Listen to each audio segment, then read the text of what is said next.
अस्सलाम वालेकुम, मेरा नाम है ज़ुहैब भट्ट और ये है मोबाइल फ़ोन पर क्या ड्यूटियां कम होने वाली हैं बनाम सरकार।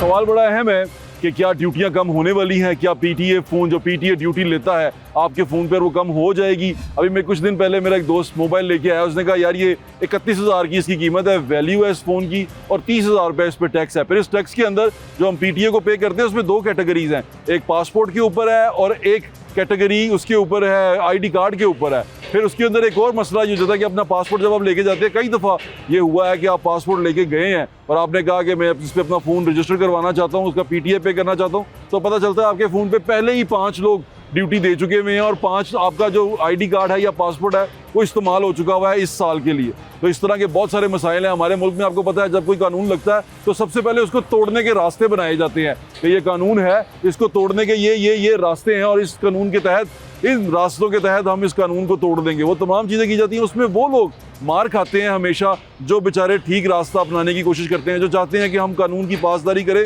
सबसे ज़्यादा नुकसान उन लोगों को होता है। तो उन लोगों का नुकसान बचाने के लिए ये असेंबली में रेजोल्यूशन मूव किया गया अली कासिम गिलानी की तरफ से, जिसमें ये कहा गया कि ये जो बहुत ज़्यादा टैक्सेस हैं मोबाइल फ़ोन के ऊपर, इस टेक्नोलॉजी के ऊपर, जिसको ह्यूमन यूज़र फ्रेंडली किया जाना चाहिए, पाकिस्तान के लोगों को इसको दिया जाना चाहिए, उनके एक्सेस में होनी चाहिए, हर बंदे के एक्सेस में ये टेक्नोलॉजी होनी चाहिए, सिर्फ अमीर आदमी के हाथ में नहीं होनी चाहिए, आम आदमी के पास भी ये टेक्नोलॉजी पहुँचे। टेक्नोलॉजी को आम आदमी तक पहुँचाने के लिए उनका मोटिव ये था। और ये किस तरह हुआ, ये सारी कहानी क्या थी, ये सारा माजरा क्या था, वो जानने के लिए हम अली कासिम के पास चलते हैं और उनसे पूछते हैं कि ये है क्या और आपने ये प्रमोशन मूव क्यों किया।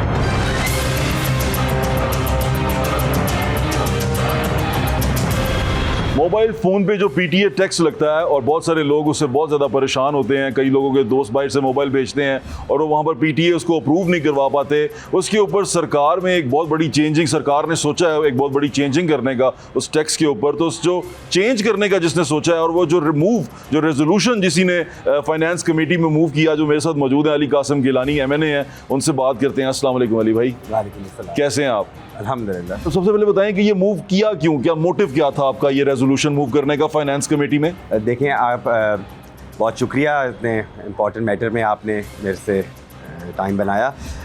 हुआ ये था कि दिसंबर में जब मैंने अपना मोबाइल का पीटीए का टैक्स भरा तो वो 2,48,000 रुपये था। तो मैंने ये सोचा कि ये एक्सेसिव टैक्स है और इर्रेशनल है कि जो हमारे और हम हुकूमत का एजेंडा डिजिटल पाकिस्तान का है और वो चाहते हैं कि टेक्नोलॉजी जो है वो आम आदमी तक पहुँचे। तो जब इतने भारी टैक्सेस आप लगाएंगे तो जाहिर है वो टेक्नोलॉजी आवाम से, आम आदमी से दूर हो जाएगी। बिल्कुल ठीक है। तो 2,48,000 टैक्स जब भरा तो वो मुझे लगा कि ये ज़्यादा है। इस हवाले से फिर मैं कौमी असम्बली में मैं रेजोल्यूशन लेके आया पीटीए टैक्स के ख़िलाफ़ कि ये पीटीए टैक्स को कम होना चाहिए। तो इसके ऊपर गवर्नमेंट ने मेरे से रब्ता किया। तो गवर्नमेंट ने कहा कि आप रेजोल्यूशन ना लेके आएँ। इवन दो मैंने रेजोल्यूशन के ऊपर तमाम जमातों की दस्तखत ले लिए थे, तो गवर्नमेंट ने कहा कि हम आपको इस एजेंडे को फाइनेंस कमेटी में ले जाएं और वहाँ पे ही वही एक ऐसा फोरम है जहाँ पे टैक्स के मामला जो हैं वो डिस्कस हो सकते हैं। उस पे अगर कोई सिफारिश कमेटी करती है तो गवर्नमेंट ने फिर वो उसको मानना है। तो फिर दिसंबर में हम इस मामले को फाइनेंस कमेटी में लेके गए। मैं शुक्रिया अदा करता हूँ chairman finance committee Syed Naveed Qamar साहब का, जिन्होंने इसको एजेंडे पे रखा। FPR के चेयरमैन को बुलाया, PTA के चेयरमैन को बुलाया और सेक्रेटरी फाइनेंस को बुलाया और इसके ऊपर एक डिलिब्रेशन हुई कमेटी में। और दिसंबर में चेयरमैन FPR ने ये वादा किया फाइनेंस कमेटी को कि इंशाल्लाह ताला मार्च के एंड में हम एक जॉइंट स्टडी करके लाएंगे, क्योंकि आप जानते हैं कि ढेर सारी डिवाइसेस हैं, सिर्फ एक डिवाइस नहीं है, there are hundreds of devices. बिल्कुल, और हर डिवाइस की जो कस्टम वैल्यू है वो फ़र्क है। बिल्कुल ठीक है। तो उसके ऊपर उन्होंने कहा हम एक जॉइंट स्टडी करके लाएंगे। जो जॉइंट स्टडी उन्होंने गुज़िश्ता रोज़ जो फाइनेंस कमेटी की मीटिंग थी उसमें वो स्टडी उन्होंने प्रेजेंट की कमेटी में, और कमेटी के जितने मेंबरान थे उन्होंने इसके ऊपर यूनानिमसली रिकमेंड किया कि आप इसको जो ये टैक्सेस हैं चूँकि आप जानते हैं कि जो $500 की जो डिवाइस है उससे कम के ऊपर डिफरेंट टैक्स है, 18% सेल्स टैक्स चार्ज कर रहे हैं, और जो $500 से ज़्यादा की डिवाइस है उसके ऊपर 25% सेल्स टैक्स है, उसके ऊपर एक विद होल्डिंग टैक्स है, मोबाइल लेवी है, और एक और भी टैक्स चार्ज कर रहे हैं जो मैं समझता हूं कि बहुत ही गैर मुनासिब था और इर्रेशनल था। ये तो डिस्करेज करने वाली बात है कि आप टेक्नोलॉजी को डिस्करेज कर रहे हैं आवाम तक। बिल्कुल ठीक है। तो अल्हम्दुलिल्लाह FBR के चेयरमैन ने ये बात माना कि मोबाइल फ़ोन्स जो हैं वो अब एक लग्जरी आइटम नहीं रहे। 2019 में जब PTA का टैक्स लगा तो गवर्नमेंट ने यही कंसिडर किया कि ये एक लग्जरी आइटम है। तो हम अल्हम्दुलिल्लाह ये बावर कराने में कामयाब हुए कमेटी को भी और FBR और फाइनेंस मिनिस्ट्री को कि mobile phones are a necessity, बिल्कुल ठीक है, they are not a luxury item. बिल्कुल ठीक है। तो इस हवाले से अब आप मुझे कई फ़ोन भी आ रहे हैं, और अच्छा किया आपने ये इस टॉपिक पे मुझे लिया कि लोग इस बात पे पूछना चाहते हैं कि कब टैक्सेस कम होंगे और कितने कम होंगे। मैं यही जानना चाह रहा था कि सवाल भी इसमें एक ले लें ज़मनी, वो ये कि आपने कहा कि उन्होंने स्टडी पेश की कि ये टैक्सेस ज़्यादा लगे हुए हैं। उन्होंने क्या कहा कि ये ज़्यादा लगे हुए हैं? अच्छा, उन्होंने कहा कि ये ज़्यादा लगे हुए हैं। अब वो इसके ऊपर क्या सोच रहे हैं कि इसको हम किस तरह कम करेंगे और ये किस तरह मूव करेगा अब, क्योंकि हमें जो असेंबली का बिजनेस है उसके बारे में कुछ बताएं कि ये कितना टाइम लेगा और कब तक ये रिलीफ जो उनसे है ये आम आदमी तक आएगा। देखिए, सबसे पहले तो मैं आपको बताऊं कि FBR जो कि टैक्स कलेक्शन जिनका काम है वो तो हमेशा चाहेंगे कि टैक्स लगे रहें और ज़्यादा से ज़्यादा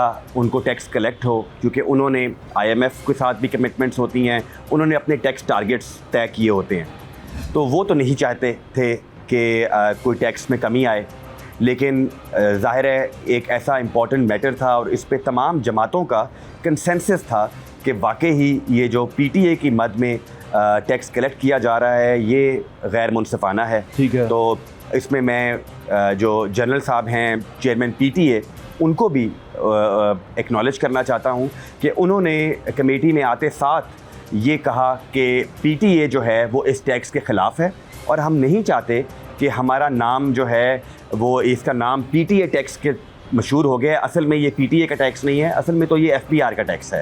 जो FBR कलेक्ट कर रही है, नाम वो PTA का इस्तेमाल करते हैं। तो चेयरमैन PTA ने कमेटी में भी और प्रेस कॉन्फ्रेंसेस में भी बताया कि वो नहीं चाहते कि ये टैक्स लगे। कहा? जी हाँ। अच्छा, जो बहुत सपोर्ट मिली हमें, मुझे वो चेयरमैन PTA की तरफ से भी काफ़ी सपोर्ट मिली। बट आप जानते हैं कि जितने भी टैक्स के मैटर्स होते हैं वो फाइनेंस बिल में डील होते हैं, और फाइनेंस बिल जो है वो जून में आएगा बजट के दौरान। तो फाइनल टैक्स में जो रिडक्शन है वो कौमी असम्बली ने बजट में ही इसको कम करना है। लेकिन ये एक बहुत खुश आइंद बात है, ब्रेक थ्रू है कि जो फाइनेंस कमेटी जिसकी रिकमेंडेशन पे गवर्नमेंट ने बजट पास करवाना होता है, तो फाइनेंस कमेटी ने ये यूनानिमसली रिकमेंड किया है कि आप इस टैक्स को 50% कम कर दें। एक और गुड न्यूज़, 50%? जी, 50%। तो अगर आप 1.5 लाख का टैक्स पे कर रहे हैं तो वो कम होके 75-80,000 हो जाएगा। अगर 2,48,000 टैक्स चार्ज कर रहे हैं जो प्रीमियम डिवाइस है उसके ऊपर, स्मार्टफोन जो अच्छे वाले हैं जिसके ऊपर ये हम वीडियो भी रिकॉर्ड करते हैं और कंटेंट भी बनाते हैं, फ्रीलांसर्स जिससे अपना काम ले रहे हैं, वो 2,48,000 से कम होकर इंशाल्लाह ताला 1.25 लाख 1.5 लाख तक आ जाएगा। बट हैविंग सेड दैट कि ये फाइनल जो रिडक्शन है वो नेशनल असेंबली ने अपने फाइनेंस बिल में ही इस टैक्स को कम करना है। बिल्कुल ठीक है, और वो जून में आएगा। अच्छा, इसका मतलब ये कि जो कमेटी है उसने ये एडवाइस किया है कि हम इसे 50% तक रिड्यूस कर सकते हैं। आपको लगता है कि ये चीज़ें आगे जाके जब फाइनेंस कमेटी से ये कौमी असम्बली में आएगा और ये नेशनल असम्बली में बिल की सूरत में आएगा, ये वहाँ तक आ सकेगा 50% में, या इसमें भी थोड़ा बहुत कहीं पे वो झोल झाल कर जाएगा? क्योंकि सेनेट की जो फाइनेंस कमेटी है और कौमी असम्बली की जो फाइनेंस कमेटी है, उन दोनों ने डिलिब्रेशंस के बाद एक जॉइंट स्टडी कंडक्ट करवाई। उस स्टडी की रिपोर्ट कमेटीज़ में पेश की गई, उसके ऊपर बहस के बाद ये सिफारिश की गई है।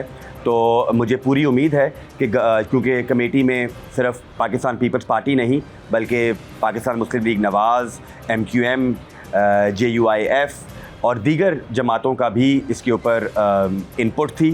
तो आई एम होपफुल कि फाइनेंस बिल में ये बात ज़रूर होगी। ये बात मैं आपकी सेकंड करता चलूँ। आपने कहा कि अब ये नेसेसिटी रह गई है, क्योंकि अभी हम देखें बहुत सारे फ्रीलांसर्स हैं जो काम करते हैं, मोबाइल पे काम करते हैं, मोबाइल को एज अ कैमरा यूज़ करते हैं, तो वो दूसरा कैमरा लेने की बजाय मोबाइल इस्तेमाल करना बेहतर समझते हैं, और उसके ऊपर भी फिर बेचारे कई दफ़ा बहुत कमज़ोर भी होते हैं, तो वो इस तरह अच्छा मोबाइल अच्छे कैमरे वाला ले नहीं पाते, बहुत ज़्यादा टैक्सेस पड़ जाते हैं उनको, तो वो बेचारे उसी में कन्फ्यूज़ रह जाते हैं। तो नेसेसिटी की जो आपने बात की, और मुख्तलिफ डिवाइसेस के ऊपर भी इस तरह ये लगना चाहिए, लेकिन ये इसकी जो आपको अप्रॉक्सिमेटली लग रही है कि ये जून तक लोगों तक मिल पाएगा, क्योंकि ये टैक्स का मैटर है। टैक्स कम करना है, बढ़ाना है, वो गवर्नमेंट फाइनेंस बिल में ही कर सकती है। फाइनेंस बिल के अलावा टैक्सेस ना कम हो सकते हैं ना बढ़ सकते हैं।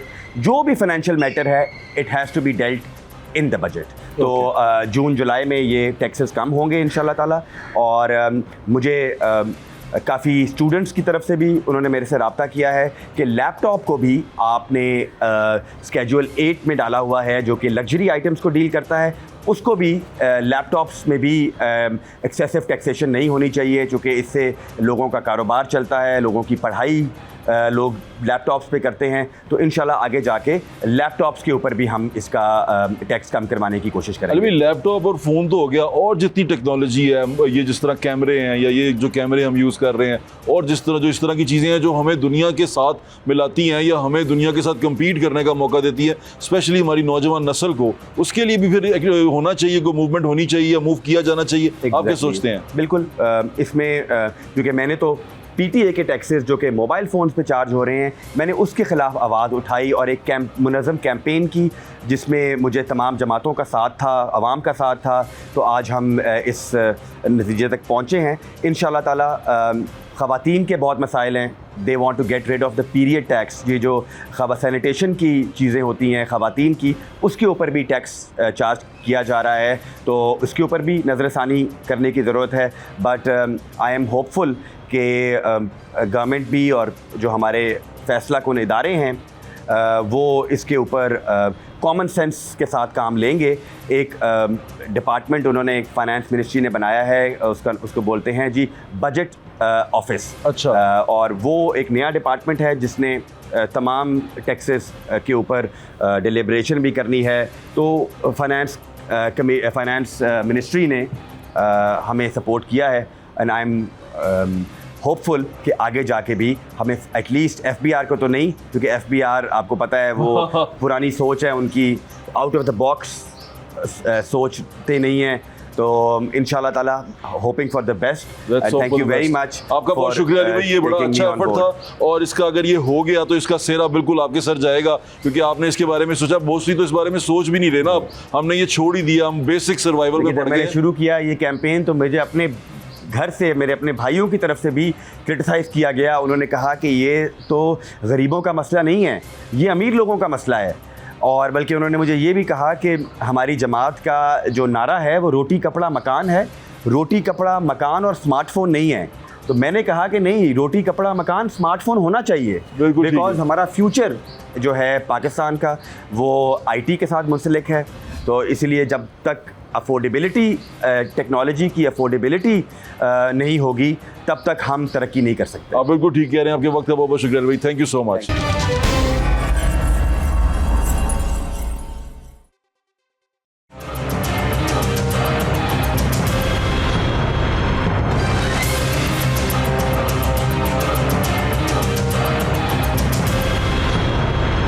अली कासिम गिलानी की आपने बात सुन ली, और मेरे ख्याल से ये खुशखबरी है नौजवानों के लिए भी, जो टेक्नोलॉजी को इस्तेमाल करना चाहते हैं, नई टेक्नोलॉजी को देखना चाहते हैं, उनके लिए खुशखबरी है।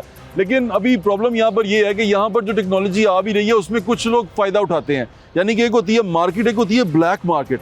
ब्लैक मार्केट में वो लोग फ़ायदा उठा देते हैं जो हुकूमत के नाम पे आम आदमी को लूटते हैं, और जो पैसा हुकूमत के खाते में जाना चाहिए वो रास्ते में कहीं खाक हो जाते हैं।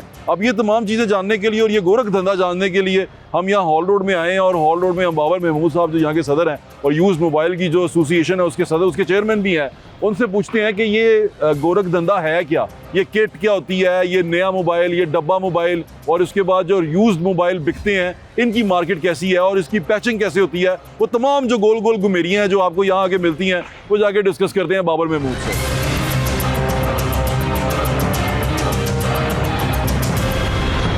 मोबाइल्स की हम बात कर रहे हैं कि मोबाइल नया ख़रीदें पुराना ख़रीदें, ये आजकल हर किसी का ड्रीम है कि वो ये मोबाइल रखे। ये 3 जो है ना कैमरे, ये हमें बस लेके बैठ गए में, और वो चढ़ो खती में हम के ना मतलब तेरे को अच्छा मेरे को होना चाहिए, मेरे को कह रहा था तेरे को कह रहा है, ये वाले ड्रामे ने हमें एक तरह ना उलझा के रख दिया। लेकिन टेक्नोलॉजी है, टेक्नोलॉजी बिल्कुल आनी चाहिए। गवर्नमेंट में ये चेम गोइयाँ चल रही हैं कि इसके ऊपर एक PTA टैक्स लेता है, यानी कि आप एक मोबाइल लेके आए हैं, इसके ऊपर PTA एक टैक्स लेता है। वो टैक्स की जो तादाद है यानी कि मिकदार है वो इतनी ज़्यादा होती है कई दफ़ा कि वो सेट की कीमत से ज़्यादा ऊपर चली जाती है। और नया सेट लाने में क्या प्रॉब्लम आती है, पुराने में क्या प्रॉब्लम आती है। और एक और बड़ा अहम चीज़ है, वो हमारे भाई हैं बाबर महमूद साहब, वो यहाँ बैठे हैं, हम उनके पास यहाँ मौजूद हैं, मोबाइल रख के बैठे हैं। वो सवाल बड़ा अहम है, वो ये है बाबर भाई कि क्या मोबाइल फ़ोन की स्मगलिंग आज भी हो रही है?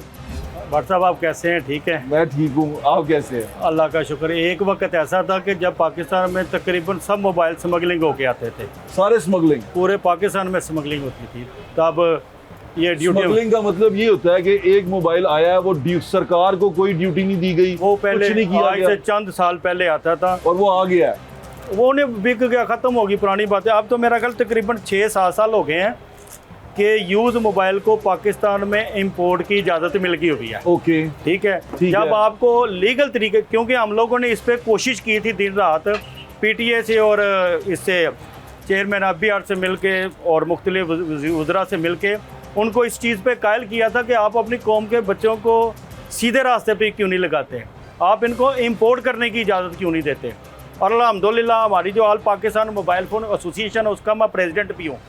तो दिन रात की 3-4 महीनों की मेहनत से ये फ़ायदा हुआ जब हमने उन्हें कायल कर लिया कि जिस दिन आप लीगल तरीके से पाकिस्तान में मोबाइल लाना शुरू कर देंगे, उसके बाद स्मगलिंग नहीं होगी। एक बात बताएं बाबर भाई, कैरी और स्मगलिंग में क्या फ़र्क है? What is carry? कैरी और स्मगलिंग सेम होती है, लेकिन थी अब माल ज़रूरत नहीं है। अब कैरी नहीं होता। अब मेरी बात सुने, अब अगर आप स्मगलिंग करेंगे ना तो 2 महीने इंजॉय कर लेंगे, 2 महीने बाद ऑटोमेटिक PTA के जो कंप्यूटर है ना उस पर आ जाएगा, ये बंद हो जाएगा। फ़ोन कैरी नहीं होता। फ़ोन कैरी करने का फ़ायदा ही कोई नहीं। जब मेरी बात सुने, जब आप एक चीज़ की ड्यूटी दे के मोबाइल ला के इज़्ज़त से चला सकते हैं तो आपको क्या ज़रूरत है। अगर आप वैसे ले आते हैं तो आपको पता है कई दफ़ा असम्बलियों में भी ये मसला हुआ है कि इसकी मुद्दत 2 महीने कर दें, 3 महीने कर दें, एक यानी कि यहाँ चलाने की गेस्ट के लिए 2 महीने कर दें, और मुख्तलिफ मामलात होते रहे। ठीक है। और उसमें कुछ मसाइल आ गया, भी इन्होंने ना 2 महीने मेरा ख्याल कर दिए हुए हैं कि 2 महीने के बाद अगर आप ये मोबाइल इधर इस्तेमाल करेंगे। आज तो की तारीख में ना स्मगलिंग हो रही है ना कैरी हो रही है, आप ये कहना ना चाहते हैं? कैरी होती है ना स्मगलिंग होती है। आज जो पूरे पाकिस्तान में यूज़ मोबाइल का कस्टमर और जो बिजनेस है वो बहुत अच्छे लेवल पे जा रहा है। लेकिन कुछ लोग कैरी कर रहे हैं, मैंने कुछ लोगों को देखा है जो कैरी करते हैं,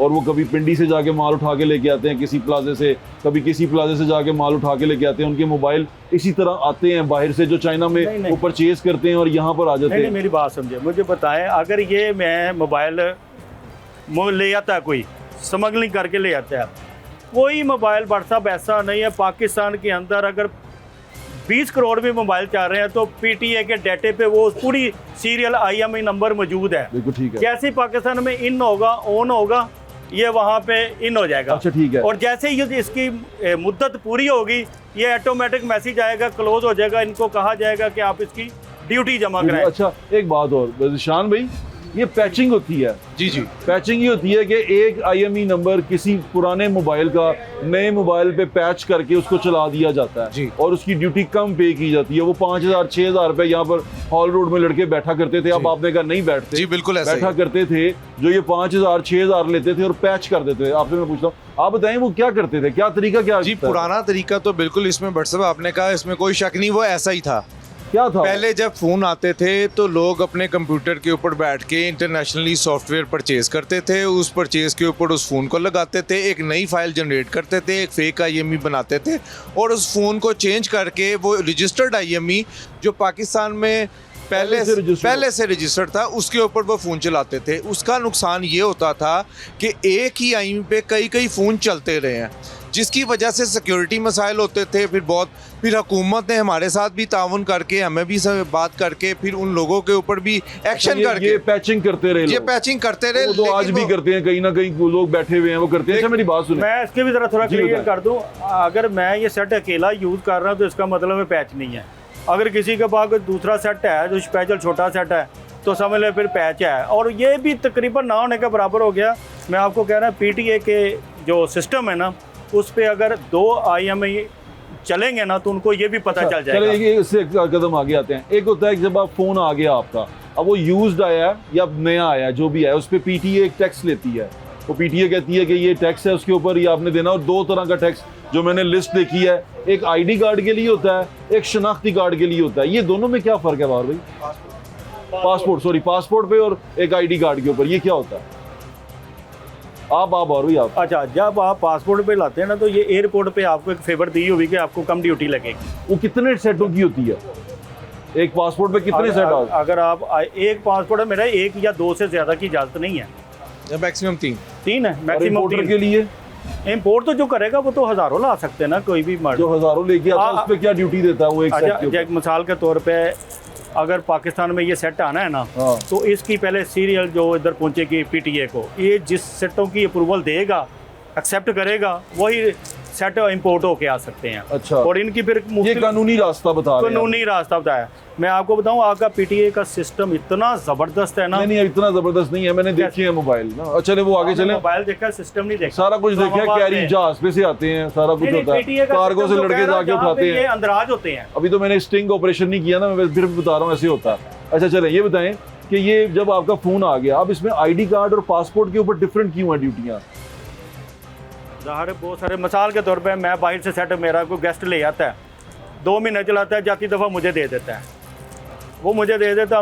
मुझे इन्होंने एक तरीकाकार बनाया कि आप अपना शनाख्ती कार्ड दें, अपने नाम पे ये सिम ये करवा लें, PTA इंदराज करवा लें, तो ये तरीका है। अगर पासपोर्ट होगा तो वो शनाख्त एयरपोर्ट की, अच्छा। और वहाँ पासपोर्ट चलता है। एक मैं आपको बताता हूँ, जैसे फॉर एग्जांपल साढ़े तो रिश्तेदार आते ना, पुराना सेट ही लेके आते हैं, वो कहते हैं जब चला लो उसी चला लिया। अगर iPhone 12 लेके आए, 13 लेके आए, 12 लेके आए, तो उस पर मैक्सिमम ड्यूटी जो ID कार्ड पड़ती है वो 13 पे 95,000 पड़ती है, और 13 Pro Max पे 1,20,000 पड़ती है ID कार्ड के हिसाब से, और 1,15,000 iPhone 14 पे पड़ती है, 1,15,000। और यही ड्यूटी अगर हम और ऊपर चले जाएं तो 17 Pro Max के ऊपर अगर हम टोटली एक हाई एंड मोबाइल देखें तो 2.25 लाख रुपया, वो मुझे अभी अली गिलानी भाई से मैंने बात की, उनका भी मैं उनसे बातचीत करके आया हूँ, तो वो 2.25 लाख रुपया iPhone 17 Pro Max के ऊपर ड्यूटी है। तो ये तो बहुत ज़्यादा है, शदीद ज़्यादा है। अगर किसी को ज़रूरत, अब वो कहते हैं वो लग्जरी आइटम है, नीचे आते जाएँ तो ये लाखों में ड्यूटियाँ हैं। यही फ़ोन अगर आप जब लेके आते हैं खुले हुए, यानी कि किटें लेके आते हैं, तो उसमें क्या फ़र्क पड़ता है? पर जब आप बाहर के मुल्कों में जाते हैं ना, तो आप देखें कि हर जगह पे 2 तरह के तबके हैं। एक यूज़ फ़ोन मिलते हैं, हर जगह पे मिलते हैं, और पूरी दुनिया में आप यकीन करें जहाँ मर्जी सेट देख लें यूज़, पाकिस्तान से रेट का बहुत ज़्यादा फ़र्क होगा। अगर ये मिसाल के तौर पे 2 लाख का सेट आता है, इधर 2 लाख रुपया PTA ले लेता है, ये हो गया 4 लाख का। हालांकि जो यूज़ मोबाइल इस्तेमाल करना चाह रहे हैं वो इसलिए ले रहे हैं कि उनके पास इतना वसाइल नहीं है। सेकेंड हैंड लेने का मकसद ये होता है कि मेरे पास वसाइल नहीं है, मेरा और मेरे बच्चों का मसला।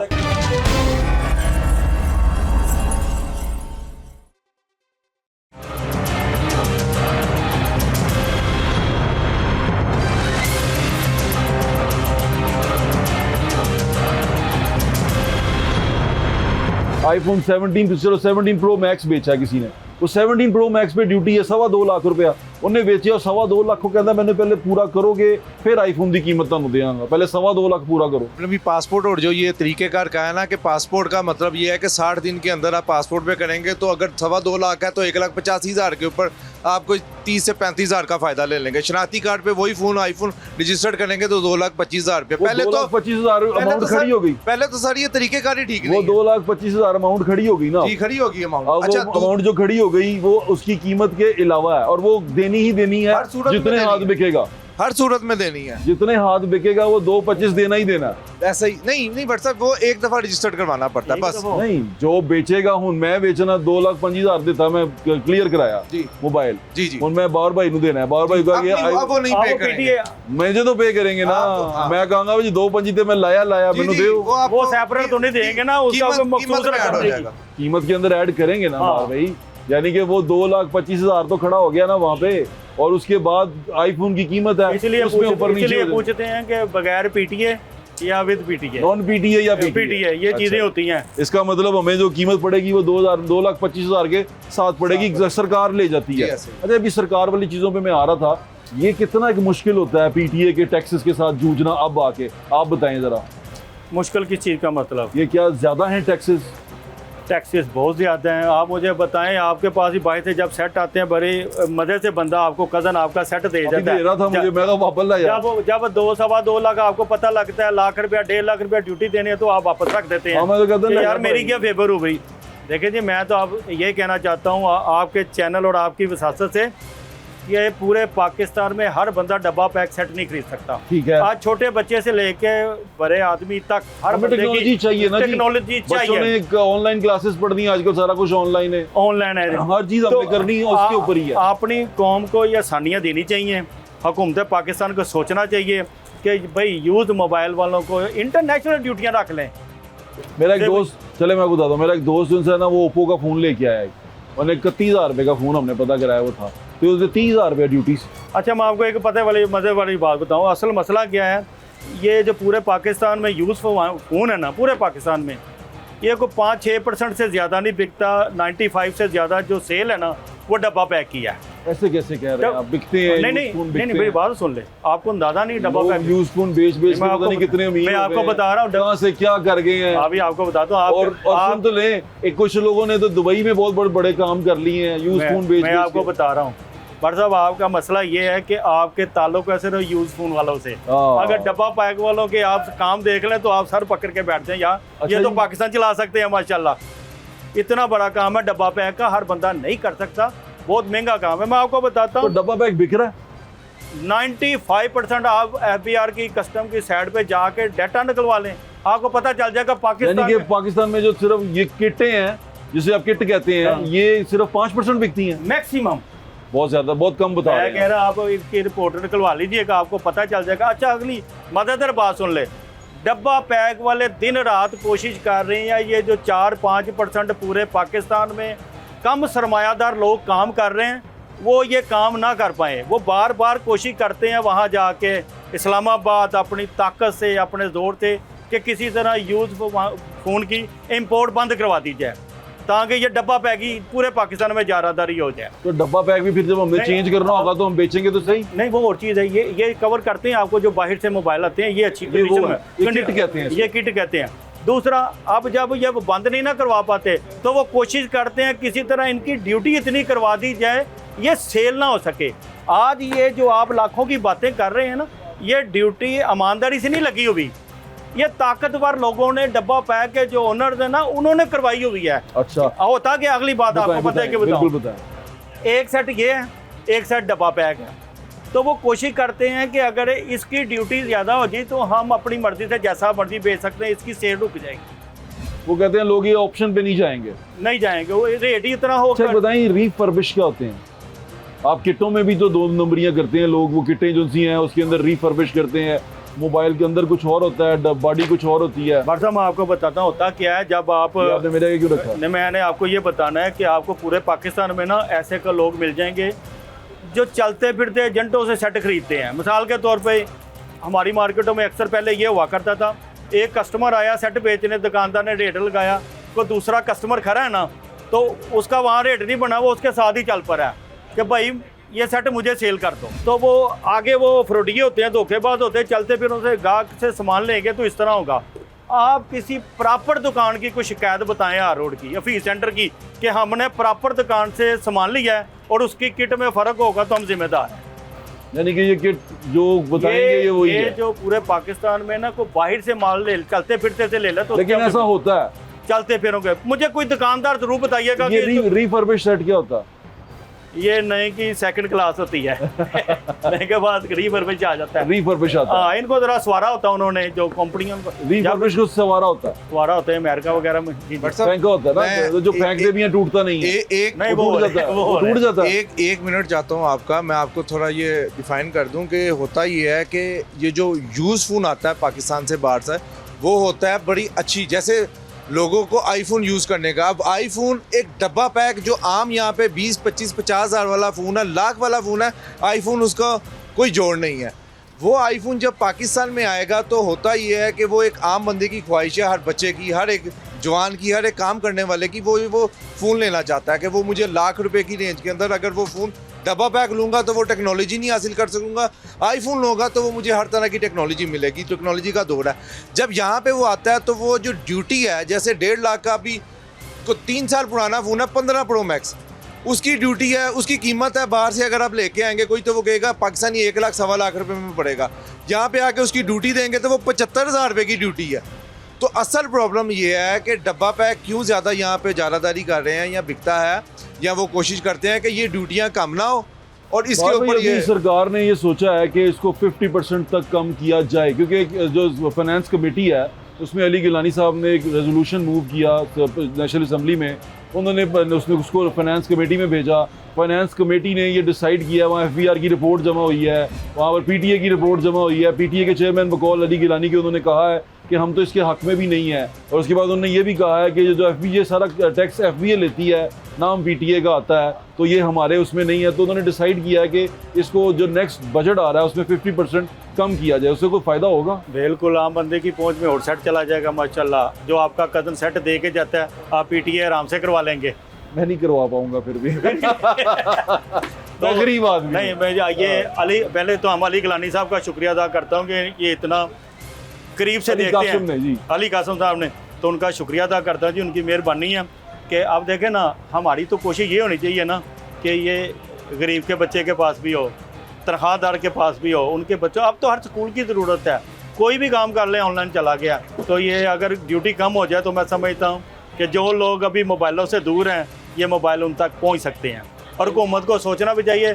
मैं अपनी हुकूमत से ये भी अपील करता हूँ कि खुदारा आप एक दफ़ा ना इंटरनेशनल मार्केट में पता करें, यूज़ मोबाइल को पूरी दुनिया में फेवर दी जाती है कि उसकी ड्यूटी कम से कम लगाई जाती बिल्कुल है। ठीक है, हर किसी की पहुंच में होनी पहुंच में चाहिए, आ जाता टेक्नोलॉजी है। होनी चाहिए। इसलिए आप बाहर के अमीर मुल्कों आदमी से मेरे ले- ख्याल से साल बाद चेंज कर ही लेता है। आपको मैं एक और नई बात बता रहा हूँ, जैसे ही आप उधर गूगल वगैरह पे कहीं पे आएगा ना मैसेज के नया मॉडल आ रहा है, तो आप अपने पाकिस्तानी को चेक कीजिएगा कितनी तादाद में अभी सेट दुबई में होता है और ख़रीदार इधर बेचैन होता है, और उस जैसे नया मॉडल आएगा वो सेट बदल लेगा। बड़े अमीर लोग। और जैसे ही गरीब बंदा है जिसने यूज मोबाइल यही रखा हो ना, हरकतों की वजह से गवर्नमेंट टैक्स कम नहीं करती, वो कहती है ना खोलते पैसा ही बड़ा है। ये बंदा है ना जिसने ये सेट लिया किट आज लेनी है, किट हाँ। लिया, ये 10 मॉडल भी बदल जाए तो उस गरीब के पास यही सेट होगा, ये मेरा बार देख बार लेना, बदलेगा मैंने ना। चाइना का फोन रखा है, रखा कितने साल हो गए आपको? अब तो दूसरा साल 2.5 साल हो गए। तो आप ही हमारे जैसे मजलूमों में शामिल हैं जनाब। चलिए, आपने बाबर भाई की बात सुन ली और वो तो आपने तमाम चीज़ें देख ली। टैक्स कम होने से आम आदमी को बहुत ज़्यादा फर्क पड़ेगा, अमीर आदमी को शायद इतना कोई खास तकलीफ ना हो, वो अच्छा, खरीद मैं माजरत सकता है। आपकी बात काटना हाँ। चाहता हूं। कौन सी गाड़ी आई थी? हैवल की नहीं, ये एवल की टैंक टैंक गाड़ी आई है। एक दिन में 3000 गाड़ियों की बुकिंग हो गई है, रकम 2 बाकी करोड़ की गाड़ी है, 2 करोड़ की गाड़ी। 61 अरब रुपया। ये बातों की वजह से ना गवर्नमेंट को पता है कि ना को पैसा बढ़ा है।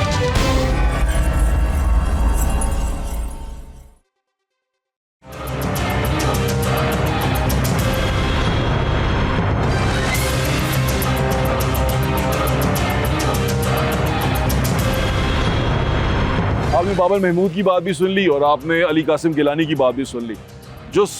मुझे इन सारी चीज़ों से नज़र आया ना कि जब भी कोई कानून बनता है ना, उसके अंदर इतने सारे लूप होल्स बन जाते हैं, इतने सारे वो रास्ते बना लेते हैं लोग के जो सरकार ने जिस नीयत से वो कानून बनाया होता है वहाँ तक चीज़ पहुँच नहीं पाती, और उसके अंदर कोई ऐसे ब्रिजेस बन जाते हैं, ऐसे लूप होल्स बन जाते हैं जिसके अंदर ऐसे लोग आके फ़ायदा उठाते हैं जिनका हुकूमत से या मुल्क से किसी दूर दूर तक उसके फ़ायदे से कोई ताल्लुक नहीं होता। वो सिर्फ अपनी जेब भर रहे होते हैं, अपनी जेबें गर्म कर रहे होते हैं और रास्ते निकाल रहे होते हैं। वो कभी इस तरह करके, कभी उस तरह करके, वो कानून जब जो ही उनके सामने आता है वो 10 रास्ते आपको बताते हैं इस कानून को तोड़ने के। यहाँ से जाएंगे टूट जाएगा, यहाँ से इतने पैसे बच जाएंगे, यहाँ से इतने पैसे बच जाएंगे, और वो पैसे बचा के असल में वो सरकार के खाते में डालने की बजाय अपनी जेब में डाल लेते हैं। और इस तरह आपको नज़र आता है कि बहुत सारे लोग बहुत बड़े बड़े लोग बन जाते हैं, जो अचानक कल छोटी सी दुकान में बैठ के एक छोटा सा मोबाइल बेच रहे होते हैं, कल पता चलता है कि वो भाई 3, 4, 5, 6 प्लाजों के मालिक बन चुके हुए हैं और समझ नहीं आ रही हमें हुआ क्या है। और इसी तरह ये ताजर आपस में भी घूमते रहते हैं कि डब्बा पैक मोबाइल वालों की एक अपनी का वो है, उनकी पूरी एक एसोसिएशन है, ये यूज़ वालों की अपनी एसोसिएशन है।